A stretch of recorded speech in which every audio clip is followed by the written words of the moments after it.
it's incredibly important that the government does listen to, businesses within their country. And if the company is actually leading the way on these topics, then they should be able to work with them to do that.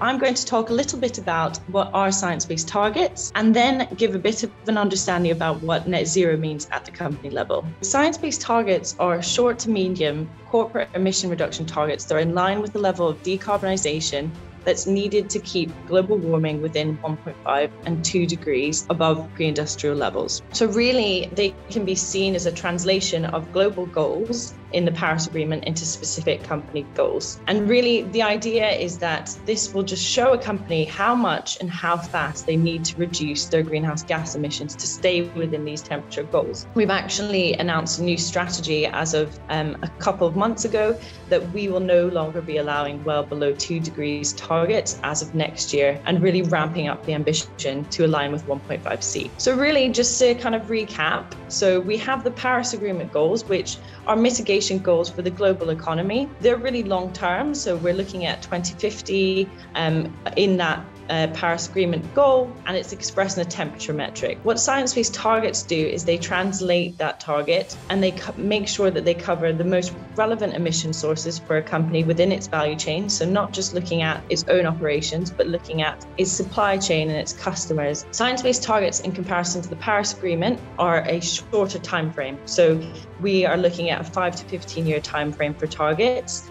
But obviously, as I mentioned, the Paris Agreement looks out at a longer time horizon. And science-based targets are expressed in metrics that are relevant for a company or a sector. So it may be as simple as a company reduces its emissions by 50% by 2030, or we may be looking at emissions per ton of steel or a ton of cement or something like that. So it depends on the company and what's relevant for them. So the next element of a net zero target is having a long-term science-based target. So this is looking out into the future, and it's how much the company needs to reduce its emissions to be consistent with what's required at global net zero in a 1.5C scenario. So how much does my company need to reduce to be in line with global net zero? So in this example, the company is reducing its value chain emissions by 90% by 2040. And that's in line with the level of decarbonisation that's needed at global net zero. So that's the second element. Then at the point of net zero, which you can see by this blue diamond that we have in the screen, this is at the point where companies, once they've reduced their emissions as much as possible, then they should neutralize emissions that cannot be eliminated.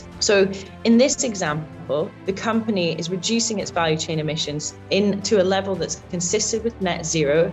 So that's about 90 to 95%. And then they are perhaps purchasing offsets that could be, for example, afforestation, that type of thing, that will suck carbon out of the air, and then the company will then reach net zero. But it's not until they've reduced their emissions to that point that they can claim net zero.